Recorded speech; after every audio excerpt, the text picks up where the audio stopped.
You're listening to Changing Reality. Changing Reality, where we bend reality all across the world. Only on WQHS Radio. So hi everyone and welcome to another episode of Changing Reality. Welcome one, welcome all. For all of you who are new to the show, Changing Reality is a show that features phenomenal people from all walks of life who are in essence changing their own reality. So we'll be hanging out through the show and interviewing, speaking to all kinds of people from social change makers, entrepreneurs, business owners, to even top executives, artists, musicians, and inspiring individuals from all across the world, and also bringing their stories here to the Penn campus. So by listening to these inspiring stories and journeying of how they started, how they shaped their careers, and the lessons they picked up along the way to change their reality, hopefully we'll all be able to pick up a few nuggets of wisdom that will be helpful in our own strides towards the things that we want to achieve in life as well. And I'm someone who truly believes in the power of stories. I wanted to do this show simply because I feel like there are a lot of people out there who do phenomenal things and make waves in the lives of those around them. And I'm super passionate about learning these stories because I believe that by listening to the experiences of others, by figuring out what they did right, we can shorten our own learning curves. And that can really accelerate the work that we want to do.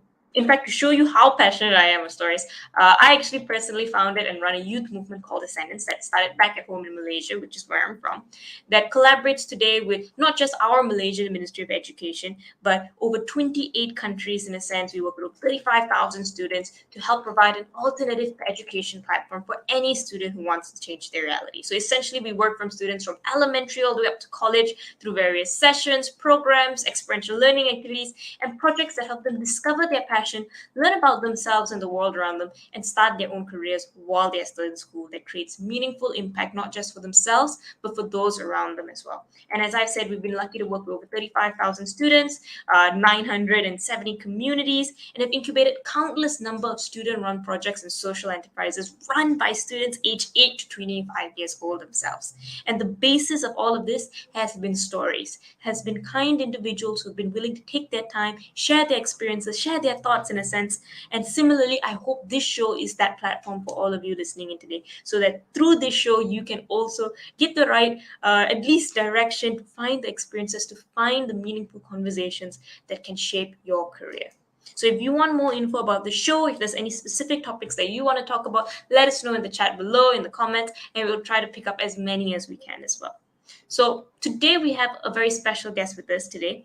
We have the Chief Analytics and AI Officer as well as a Managing Director at True Digital, one of Thailand's biggest technology companies. So True Digital Group is a multinational technology company headquartered in Bangkok, Thailand, which was born through the vision of True Corporation and created with the aim to become the ultimate digital transformation enabler for everyone in Southeast Asia. Our speaker today is a member of also the Forbes Tech Council, an invitation-only community of world-class CIOs, CTOs, and technology executives who had to been reviewed by the committee and has a very, very, I would say, stringent acceptance process based on their track record of successfully impacting business growth. So he's also the winner of the Worldwide Cloudera's 2019 Industry Transformation Award. And prior to that, even had amazing roles all across the globe. He worked at McKinsey. He was the Group Vice President of Data Analytics at Axiata, and with so many more other experiences. It is my pleasure to welcome our speaker today, Pedro, to our virtual stage. So let's bring him on. How are you? Nice to talk to you, Harsha. It's a pleasure. Thank you for that wonderful introduction. And yeah, looking forward to chatting with you. Well, and thank to you. share a little bit about what I have been doing so far, which I'm sure is well, I mean, is what I have done. Probably other people have been more impressive, but well, I mean, I think I have a few interesting stories. I would agree. I think you have many interesting stories to share, and especially because you've done so many things in the telecommunications industry, in the different industries that you've been. That I'm so glad that you actually agreed to be on our show. So thank you for joining us, number one, on our show today. there's so many ways we can start this conversation, but I always like starting at the very beginning, in a sense, on your journey itself. So we've achieved so many things, as I said, Forbes Technology Council, award-winning executive, top executive in some of the largest companies in Southeast Asia here. But your journey actually starts literally halfway across the world. I think you're from Spain. You mentioned also, yeah, and I think you studied engineering in the telecommunications industry when you first started out. Tell us where your journey really starts. Was this always like the field that you wanted to get into? Were you always confident of where you were going, or were you once a lost college student like many of us today? I think my journey started when I was studying at secondary school, when I was a student. And when I was probably 15, 16 years old, there were two things that impacted my life, and I think they have been quite significant going forward. Right, one of the things around those years is I went overseas. I went out of my country for the first time. I remember in 1996, I went to the UK. In 1997, I went to Australia. I did a studies exchange in Australia. So that was something very significant because it opened my mind to other countries, to other cultures. And that has been a constant in my life. I have lived in 10 countries. We can talk about it, but traveling, learning languages, getting to know people from other cultures has been very, very important in my whole life. So that was something that was really... at that point in time, that was something that started to change or started to shape my life. And then the other thing is also around the same time when I was 16, 15, around that time, I became really passionate about math. I became really passionate about numbers. I participated in a number of math and physics competitions back in my country. I got really excited about the subject because I had amazing teachers back in secondary school and high school. And well, that is something that I have further developed about how to use numbers in business, right? And this has taken me to my current role where I am Chief Analytics and AI Officer, right? Which is basically applying numbers with a little bit of sense. So these were the two things. And I think my career and also my personal life has been determined by these two axes, no?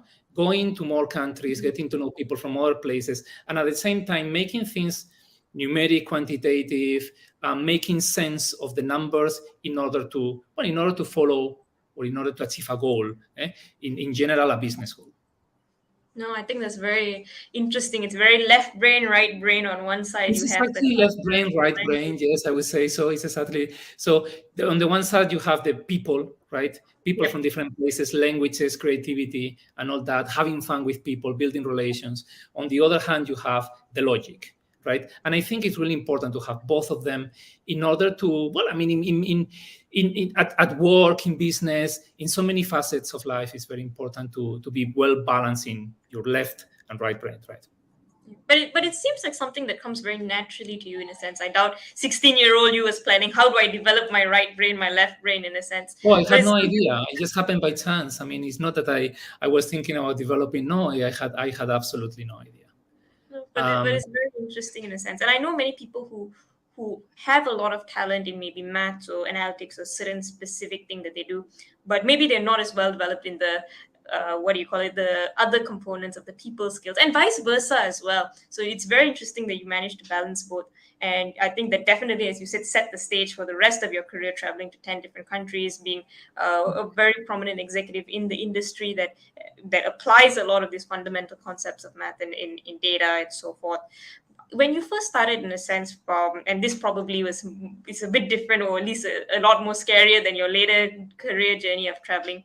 But how do you feel going to different parts of the world, spending time there? Was there any awkwardness? Was there a certain skill that you picked up in being able to adapt and talk to people at a young age? It was just amazing. I enjoyed that. I mean, I did that because I enjoyed that. I went to Australia. I spent 3 months in Australia in 97. I think in 98, I went to the UK. I went to Venezuela in South America in 98. I mean, Venezuela was a very different country from what is now. I started traveling. I went to Germany, traveled throughout Europe. So I have lived in so many countries, right? So places where I have lived more than, let's say, 3 months are, well, obviously Spain, Germany, France, Hong Kong, Hong Kong, China, because I was in Shenzhen as well, USA, Chile, Malaysia. So you're Malaysian, and now I'm Yeah. in, right. So, but I always enjoy that, and obviously uh, there are misunderstandings sometimes, there are cultural differences, but as you are getting more in touch with people from other places, you realize that the mistakes that you make don't matter that much. As you become more international, people develop an ability to understand the intentions behind what is said, because everybody's speaking a foreign language, right? So it was a lot of fun. And one of the things that I realized, I mean, I learned multiple languages over the years. One of the things that I realized is that as I'm getting older, learning new languages is more difficult than when I was young, much more difficult. But well, I mean, I did that. I traveled to so many places. I have developed all my career overseas because I enjoy it, because I enjoy being in different places. Oh, very well said. How did all of these experiences and finding your passion or your love for math and all of that shape you in making the decision of where you wanted to pursue your next step or where you wanted to start your tertiary education, going to university and all of that? Did it So, did it have an effect on what you want to do next? Were you a lot more clearer than you would have been without? Or tell us so I about that. studied I studied telecom engineering in my hometown in Bilbao, and then I did exchange in Germany. Well, I studied telecom engineering. That was 1998 when I got to university, and 1998, 99, 2000, those were the years of the dot-com. And the dot-com was enabled by telecommunications, right? It was enabled by the internet. So I studied telecommunications because I was very excited about the dot-com. I was very excited about all those digital internet companies that were starting to appear, and I wanted to learn how that worked. Probably at that time, I was not necessarily I was more interested about understanding how it really works than about creating something of my own, right? But well, that's why I decided to study telecommunications. It was very numeric, very quantitative, sometimes too much, sometimes too much. And then, well, after that, I started working as a programmer. Most people that study engineering end up working as a programmer. That was fun for a while. But at some point, when I was in my mid-20s, I started realizing that I was limiting myself if I just wanted to be an engineer. If I was only able to understand things from a technical perspective, but I was not able to understand things from a business perspective. That business perspective, by the way, could be very quantitative as well, right? And that was the time when I started realizing that in order to go to the next level, I had to study an MBA. And well, I applied for different business schools, and finally I spent 2 years in Chicago Booth, the University of Chicago Booth School of Business, and that was amazing. That was absolutely amazing, and I learned so much in that business school. I mean, is one of the business schools that is the business school that has most Nobel prizes in the world, and I met some of them. Well, it was amazing for multiple reasons, right? One of the reasons is that Chicago is very rigorous with subjects. So it's a school that developed quantitative finance, developed a lot of theories in finance. When I was there, they were starting to develop the same theories in marketing, which at that time we called it statistics. Now we call it data science, but it was basically that, right? It was understanding a little bit of statistics and being able to make marketing decisions and sales decisions based on data, which is what I do today. So I got in touch with that for the first time in Chicago when I was learning statistics. The other thing that was really interesting about Chicago is that despite all the quantitative area that Chicago Booth has, people were a lot of fun to work with. People were very humble, and people were very, I would say, it was not competitive at all. Other business schools are probably very competitive. In the US, some business schools are renowned for being competitive. Chicago Booth was very oriented to people, and that was something that I also enjoyed, and I feel very, very much attached to the school, and it helped me taking one step forward in my career, which is understanding business, getting to know people from all around the world. Because I mean, in Booth, we were people from, well, every single country, or probably not every single country, because there are so many countries, but from many, many, many countries. Some countries, yeah.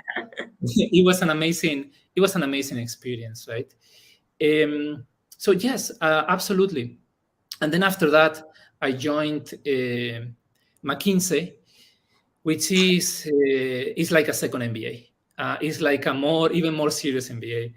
And it was, and that was, I feel also very thankful to the firm. Ex-McKinsey people call McKinsey the firm. Yeah, I mean, I feel very, very thankful to the firm. It was a place where I learned so much. Well, I worked in the firm in McKinsey, I worked in South America, because obviously I speak Spanish, and in South America, well, I have an advantage because I speak the language and I'm very close culturally to them. So it was fun.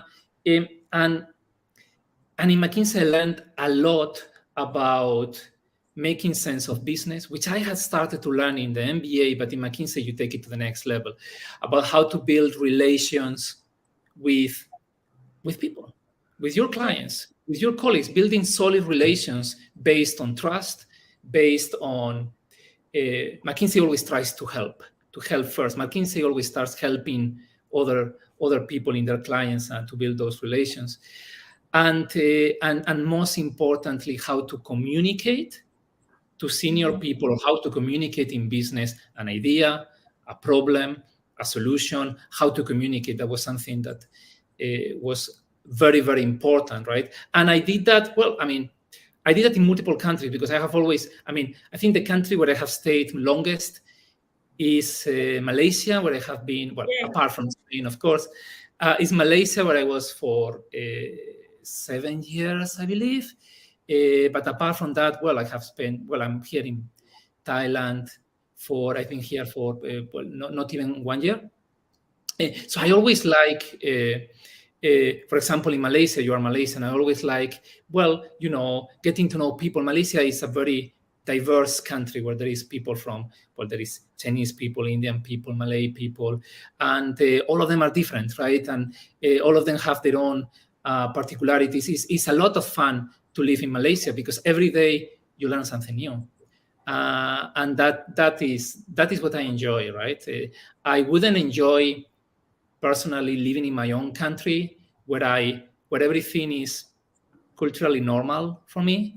I like living in places where things are, you know, different.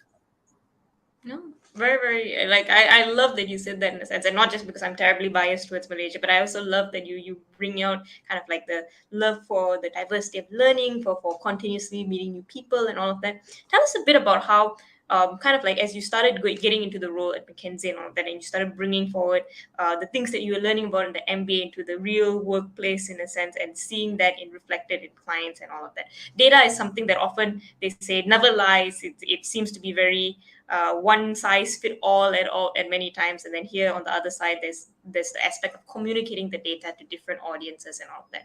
Did you have any experiences in a sense of communicating that data in different ways, depending on your audience, depending on the people that you're meeting, whether that's culturally different people, or whether that's people who just are in different positions in the company, or how was your experience kind of like learning to communicate that data out to different groups of people, in a sense, to paraphrase? Well, I mean, absolutely. I mean, when I started working in McKinsey in data-oriented projects, that was in South America.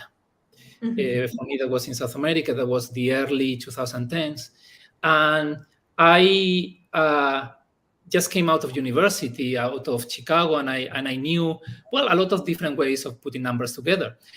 But clients didn't understand those ways. You were actually, by using that terminology, you were actually getting them lost. Getting them lost. They didn't understand a single word of what you were saying, which, by the way, is quite important as a data professional, or particularly for young people, young boys and girls that just finish engineering and find it really, they are really smart, they can program anything, but they find it really difficult for them to communicate. It's really difficult, and it's very difficult for maybe more senior people to understand what they say, right? So having this ability to communicate at the same time with a data team and with a business team is very, very important. And in McKinsey and also in other companies, we call these people data translators. And because they translate, because they have all these recommendations that are made based on data, et cetera, and they are able to translate that thing into a language that makes sense for business people, a language that makes sense for the people that have to implement those recommendations. From the language of numbers to the language of words.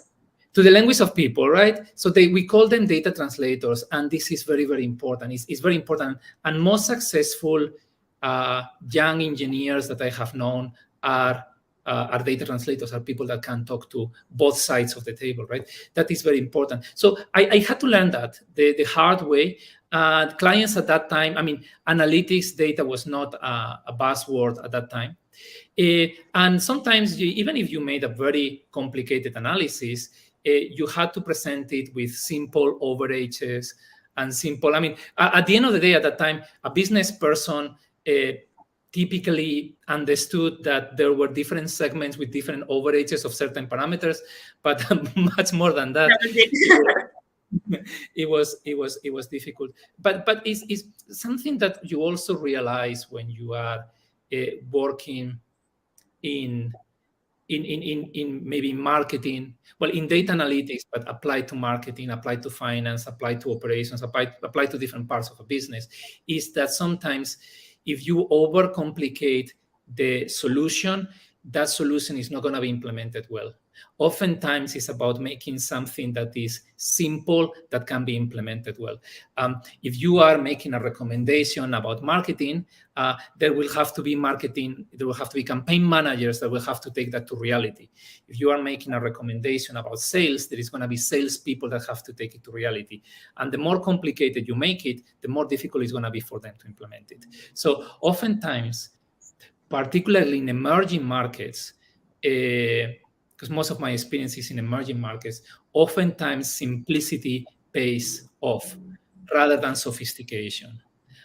This is something that sometimes I try to explain, because sophistication is sexy, right? And simplicity is not.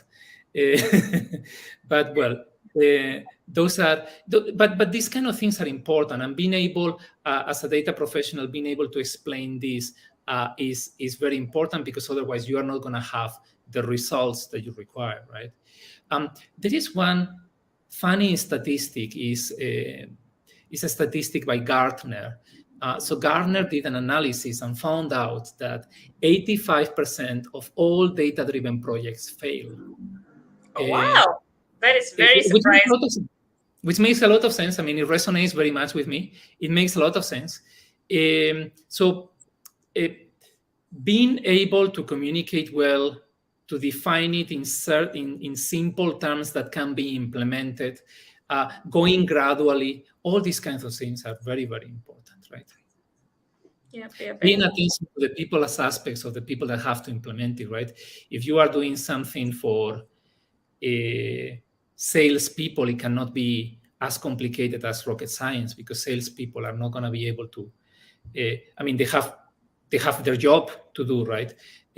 So yeah, these are some of the things that I learned over time about how to drive these kind of projects, right?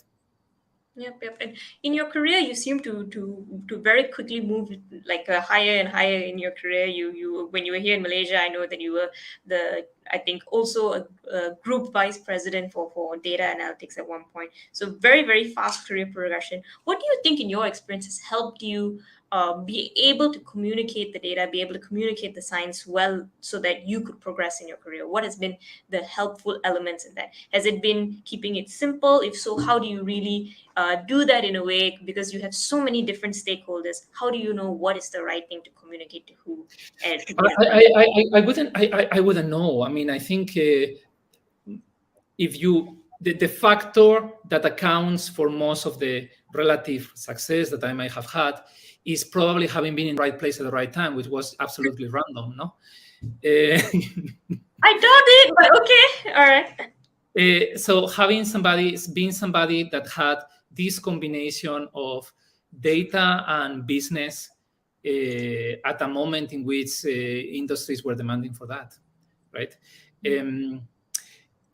Yeah, I mean, I think I think that is very important. Sometimes, many times, there are many things that we cannot control, either positive or negative, and this was one of the things that I think helped me. Without me knowing that, right? Without me knowing that. In Axiata, now that you mentioned, it was very interesting because Axiata Axiata, for those that don't know, that is a telecom conglomerate based in Malaysia. Is a company that is based in many countries. Axiata is in Indonesia, Cambodia, Sri Lanka, Bangladesh, Nepal, and Malaysia, 6 countries, right? It was amazing because there were people from at least 6 countries, if not more. I was in charge of restructuring all the data teams across the whole, all that ecosystem of companies, and it was amazing. And one of the things that I did, I mean, it was a lot of fun. I was traveling all the time, going to Nepal, starting the week in Nepal, finishing the week in Jakarta. I really enjoyed that. Going with people, meeting people in Nepal that take you to their homes. No, for example, Nepalese people are very welcoming. They take you to your home, to their home, and they show you around. It was amazing. But what we did is basically we had a number of business intelligence teams that were doing just reporting in all the companies, and what I tried to do was to transform them in each company into a more or less centralized analytics team that was not only crunching numbers, because analytics is not about crunching numbers, it's about making business decisions with those numbers, or at least recommendations, right? So that's what we tried to do. It was a business first. It was driven by business. It was not driven by technology. We didn't want to make complicated things just for the purpose of making complicated numbers. We wanted to focus on a few use cases which were about marketing campaigns, recommendations of products, pricing, etc. We wanted to focus on a few use cases and make it very, very business driven. And that is what took us to the Cloudera Award, that we were given in Axiata in 2019, I believe. It was just before COVID. So that was an award that we got, and very interesting. We got that that year in 2019. There were a few companies that got that, and the representation of emerging markets was huge. I mean, there were 2 other companies from Southeast Asia. Yeah, I think it's the Cloudera Data Impact Awards, This right? is the Data Impact Award. We got, we won in the category of industry change, I believe. Industry change, on having industry transformation, I believe it was the name.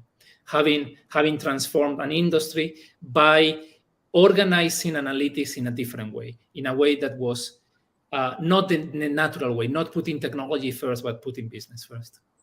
No, very, very interesting in a sense, especially because on the topic of kind of like industry transformation or kind of like transforming teams in a sense. One thing I often hear is when you go in and you transform an existing process, an existing team in a sense, there's often a lot of friction to change, or a lot of human factors in a sense that maybe slow down the change and make that process a little harder in a sense. And I'm sure that is only extrapolated when you deal with people from different countries in a similar kind of team or larger setting in a sense. For you, were there any kind of like human challenges or challenges in getting people to be receptive to that change of things and all that? How do you go about managing it in a sense? In every company, there are tensions among different departments. They are not necessarily bad. They are not necessarily bad. It could even be good. That's a good point. For example, well, I am now running a corporate venture that is doing data monetization here in Thailand, and in every company there are these kind of frictions. Typical frictions that happen very often is between product and sales. The people that have to develop a product and the people that have to sell it. You are developing something that I cannot sell. You just don't know how to sell it. That's a typical one. There are frictions typically as well between data scientists and the business consultants or the data translators that are the ones that are making the interface between the business and the technical teams. There is typically that kind of friction as well between the technical teams and the business teams, right? There is that kind of friction. I would say that friction, if it is kept to a reasonable level, is positive. Because that friction and that difference of opinions, we're talking about diversity, right? That is precisely diversity. That difference of opinions is what is pushing everybody upwards, right? So the fact that sales is telling product, I cannot, there is no way to sell this thing. Well, if product wants to listen, and they should take this feedback and make it better. The same thing the other way around, right? So these kind of frictions always happen. I think the secret is about listening to both parties and being rather than position yourself as a judge that has to say, well, in this situation you are right, in the other situation the other is right. It's more about coordinating them and allowing them to make their own decisions, right? I one of the things that I have realized over time, and I have managed different people from many cultures, and I think this is really cross-cultural or relatively cross-cultural. One of the things that people enjoy most is being autonomous, is being able to make their own decisions, is feeling trusted in a way that they can run the steps in their own projects. Probably what you are doing as a manager, you are defining what is the highway they have to follow, what is the direction. You are also asking them to keep you informed. But when it comes to making the tactical decisions, you let them do, right? And I have realized that people typically like that. So sometimes people that have worked with me and they left, they went to other places and they ask, what did you enjoy about working with me? Typically they say this thing. I don't like micromanaging. I only do it if there is no other way. I don't think anybody does. And I don't like micromanaging because, number one, people don't like it. People are more effective the other way around. And the other thing is because I also have more time if I don't do it, because I can dedicate my time to other things. So that was something that is, I would say, relatively cross-culture. So empowering them and saying, hey, I understand that sometimes you're going to have these frictions. I understand that. Talk to each other. As long as it doesn't get out of control, I am fine. All right. Very, very interesting. And I think it also goes back to kind of like that intersection that you're very good at balancing the data part of it, which is the industry you're in, and also the people part of it. I think you also gave a TEDx talk, if I'm not mistaken, on a similar the same topic. day as you. Yeah. If I recall, yes. It was in Kuala Lumpur International Medical University. Correct. Yeah. That's actually how we got in touch. Yes, I recall. But your TEDx talk was very interesting. I think it was on how AI makes the workplace more human instead of more automated, if I recall correctly, in a sense. And correct. I have always been very interested in the interaction of technology and people, how technology changes people's life. And one of the things that we typically hear is that artificial intelligence is going to make the workplace less human because, well, you like it or not, sooner or later we're going to have robots that are going to be, and we already have them, right? There is robotic process automation in many firms, in many back office activities like finance, accounting, etc. There are robots in manufacturing; it's very robotized, so we already have that, right? And the tech talk was basically, well, I mean, the fact that robots are taking over some roles that are easier to automate. Those roles that are easier to automate are the roles that human beings are not required for. Are the roles that are more process oriented, are the jobs that require human activities that are not uniquely human. The jobs that require activities that are uniquely human cannot be automated because those things are robots cannot do, right? So, for example, things such as creativity, team management, motivation, these kind of things cannot be automated, right? So what we are seeing is that roles that are being automated are pushing people up the staircase, up the ladder into jobs that cannot be automated, right? That has always happened. It happened in agriculture. A lot of people were working in the fields, and then there started to be automation in agriculture, and those people had to go to do other jobs. And this is the same thing that is happening, right? So we see some jobs that are more process-oriented, manual jobs that people are going to start not to do anymore, and they are going to be focused on all these other jobs that are uniquely human. So that's why my tech talk was about highlighting the fact that artificial intelligence is making us more human, not less. Yeah. And building on that, in a sense, listening to that was very interesting, and I love that point that you made. And one of the questions that I did have is, as these people start getting, as you said, pushed up the staircase, as they're starting to take on more human roles, in a sense, using their creativity, using their innovation, that is also sometimes a kind of like a set of skills that needs to be fostered to make sure that they are competitive in these times where the normal jobs and the kind of the regular process oriented jobs, as you said, can be done by softwares and can be done by automation, in a sense, and AI. So how do you as a leader kind of like encourage those more human skills of creativity, of innovation, of being able of collaboration between people in your team, in a sense?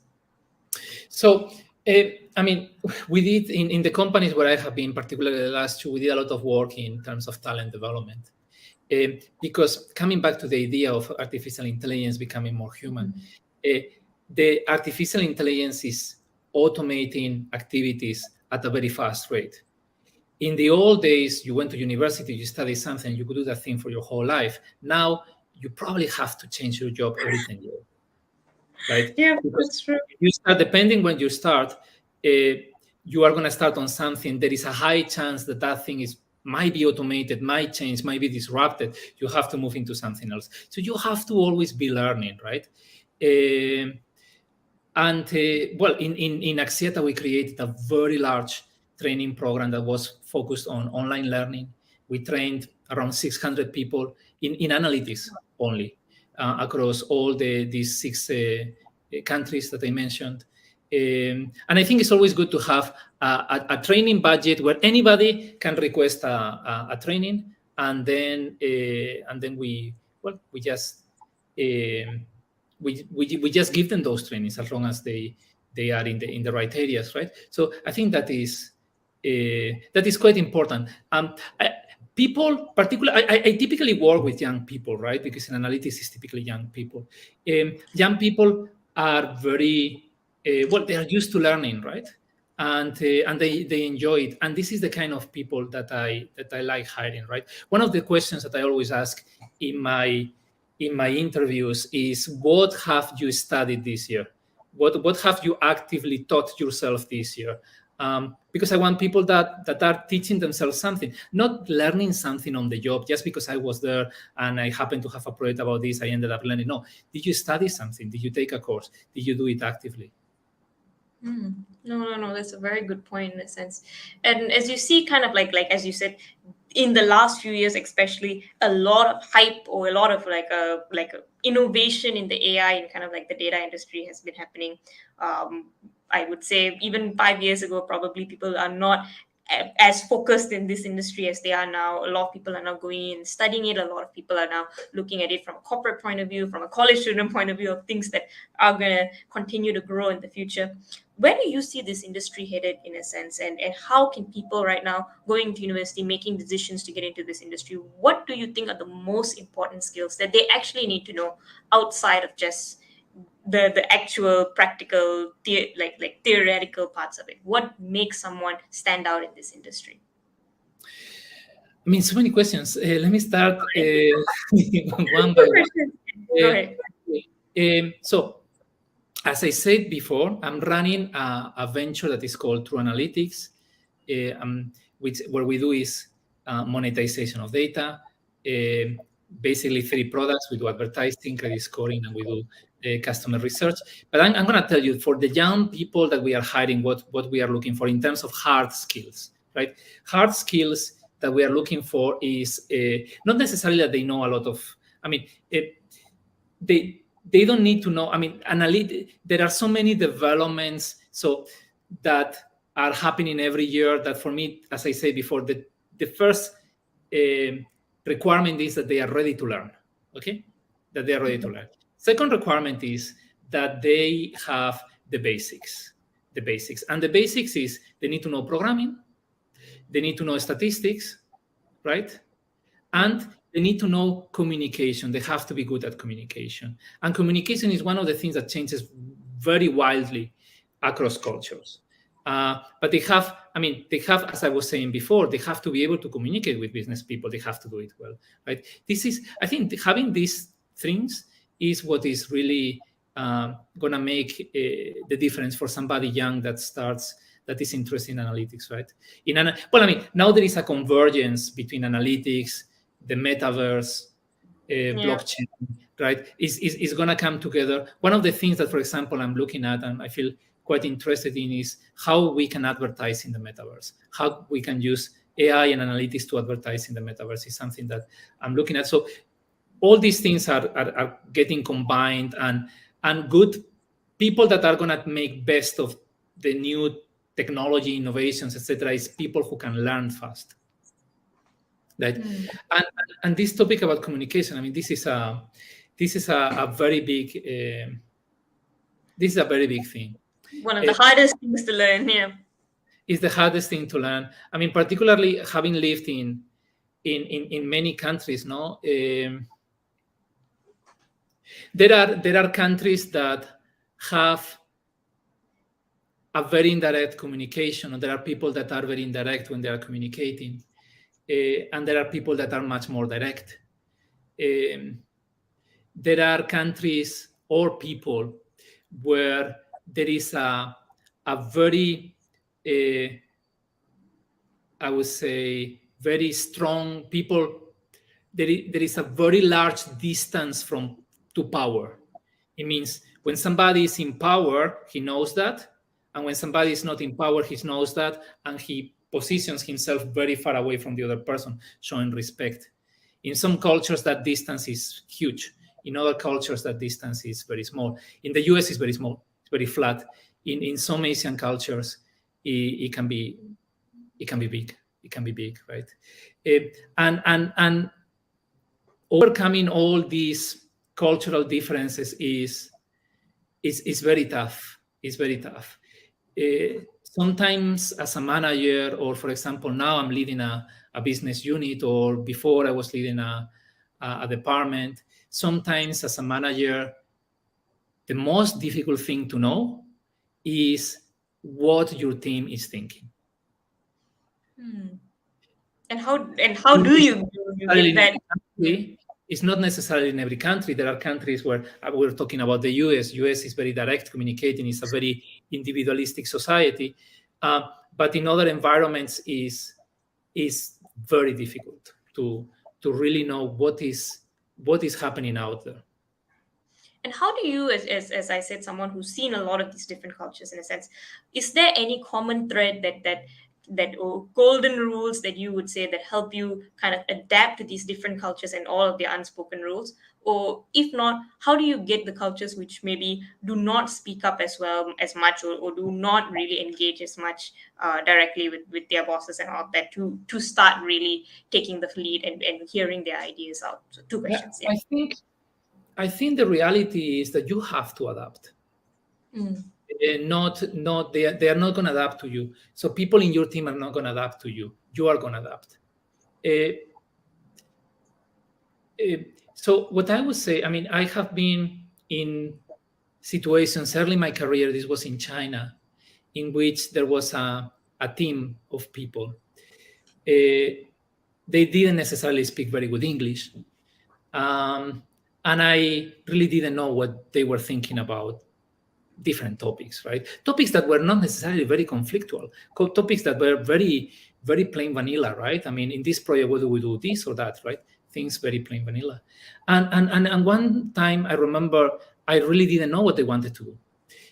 And I was talking to a colleague of mine that had been in China for a long time, and he told me, well, I give you a trick that I use.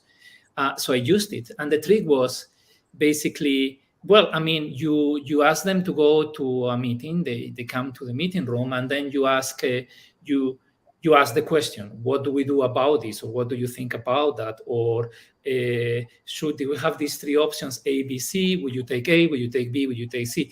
Well, sometimes in this kind of, there are situations in which nobody says anything. Now in video conferences even more, right?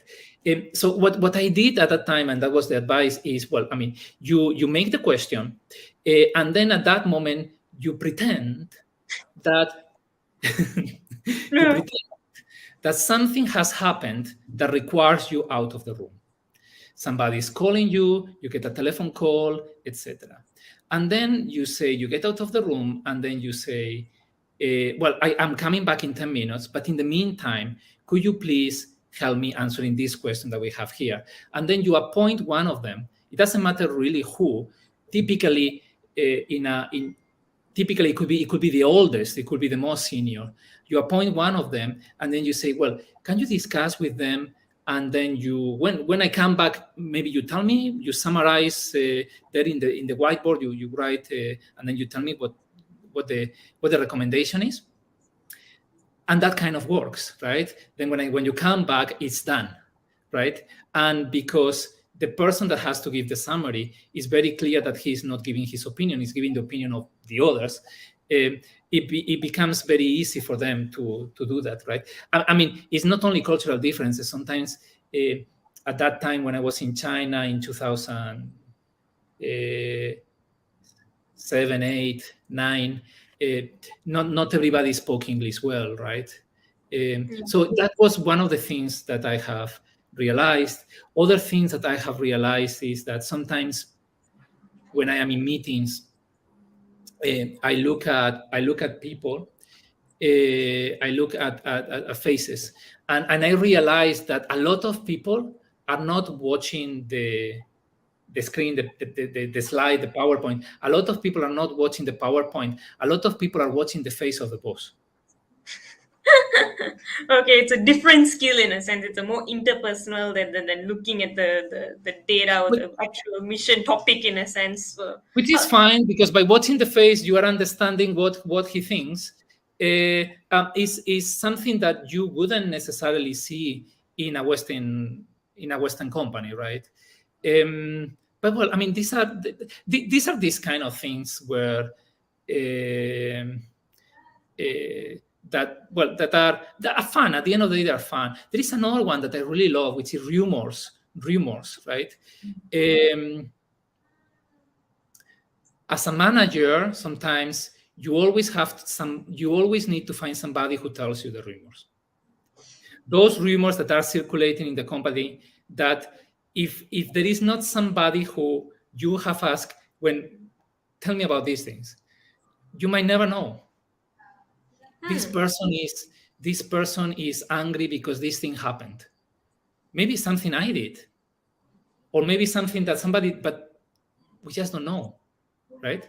So sometimes having somebody in the team that is gonna tell you those rumors, those things that are circulating around informally, but those things that will never come in a formal way to you, that is very, very important. So being able to find somebody like that is important. It's typically it could be a junior person. It's typically a junior person, right? The kind of person that is going to tell you this is a junior person. But But I that mean, is very serious. it Sorry, go depends. ahead. No, but But that is it's very interesting because, like, you don't important. think that rumors are so important until you put it in that context. Then you're right in a sense. It is important to pick up in a sense. How do you go There are about a lot finding? of Yes, there are sorry. a lot of CEOs that I have met that don't have all the information. That there are people are not giving all the information because they are afraid, because they are different incentives, because they are different things, right? And sometimes the CEO or the leader is lacking information, sometimes very important information. So being able as a leader, particularly in certain cultures, to get that information informally from different sources, not from the main channel, being able to sync with another radio station that is like a pirate radio station that is means something, is very important because otherwise you would never know it. And how do you go about number one or basically like forming those connections with people in your team? Because you have to find someone who number one trusts you, is able to tell the truth in a sense. Is that something do you look at in the hiring process, or sometimes you come into an organization and there's already existing people there? Who do you essentially It's, like work with in a sense? Well, what do you it's look very for in a difficult, person? right? I mean, there is obviously, I mean, we are all human beings, right? There are always people that work together better than other people, right? It just happens. It just happens. There are people that are more alike independently of cultures, etc. Right? I remember in McKinsey, I did a project with people from the Middle East, and I had a lot of fun with them because despite all these cultural differences that we had in terms of language, religion, etc., we were very much alike. I mean, Spain. I'm from Spain, and Spain was Muslim for 800 years, right? And there are a lot of cultural things in deep in your culture that make you connect with somebody that was similar to people that were living in Spain 500 years ago, and and I don't know. So I was working with in a project which was about doing M&A, and I was working with people from the Middle East, and I had an amazing connection with them. And it was a fun project. It was absolutely fun because of the people that we work with. Okay, very, very well said. And I think as we wind down this conversation, I'm very curious that in all of these experiences, what do you think is one or two, or I would say truths that people need to know when they go into a different culture, or something that would help them adapt that many people often don't think about, or that you've seen people sort of not get in their experience of kind of trying to adapt to another culture? Don't have any assumption. Hmm. Don't have an assumption about things. This is right. This is wrong. I mean, maybe it's right for you. Maybe it's wrong for somebody else. Just don't have any assumption at all. Just go with the flow. Just go with the flow. Play by the ear, and what you see, you do, and just that. It's a little bit like when you learn a language, no? What you hear, you repeat. Uh, So I mean, and that is what I would say. I mean, even if a behavior mhm. or an idea in one place is good, that doesn't mean that in another place it's going to be bad, or is not going to be bad, right? And the other way around, right? We are used to a lot of things in Western societies that other countries find it surprising. And in the same way, in Asia, I've been in Asia most of my life, right? In Asia, we do things that in other countries they don't do, right? But I mean, I'm saying all these things as if I am an expert in this. I'm not. I'm making mistakes all the time, and I'm making big mistakes all the time, right? Probably as you are getting older, that becomes you start developing bad habits as well, right? But I think my recommendation will be go with the flow. Don't have any assumption. Just go with the flow. If you do something that somebody at some point doesn't like, just apologize and go on. Okay. Very, very good advice. And I like the thing that you say. It's like learning a language. When you hear, you repeat. When you kind of like nobody, like, or at least I feel like you really have to immerse yourself in the environment and see first, and then go with that. So very, very good analogy. And thank you so much for all of your stories and all that. I'm so surprised we're actually at the end of our session, because I've been just amazed by all of the stories that you shared. And I think that if anyone needs to learn how to adapt to culture, work as a team across borders, you are one of the pros that we should speak to, because you just have so many experiences and tricks that we can use in a sense. So thank you so much for taking your time to actually spend with us. It's personally been very helpful with me as I start navigating all of these things, and I hope it's been as fruitful for our audience as I enjoyed this conversation like so much. And thank you for being on. Thank you, Harsha. Great to talk to you. Has been amazing, and thank you so much for the opportunity. Absolutely great. Thank you very, very much. Thank you. I'm doing this thing now because what I hear, I do what I do. I do because I've been living in Thailand for 1 year, so I say thank you in the Thai way, which absolutely, I mean, becomes very natural now to me to do this. Yeah, absolutely. I think this ability to adapt, even if you do little steps, like, for example, you go to a new country and you just learn a few words just out of politeness. All these things are very, very important. All right, very cool. So to end this session, can you teach us how to say thank you in another language so we can thank our audience in a different language for today's session? Language of your choice. I'm going to choose Spanish. I'm going to choose Spanish, which is my mother tongue. So thank you in Spanish is gracias. Gracias. All right. Gracias. Okay. Gracias. Gracias. Okay. All right. Thank you very much.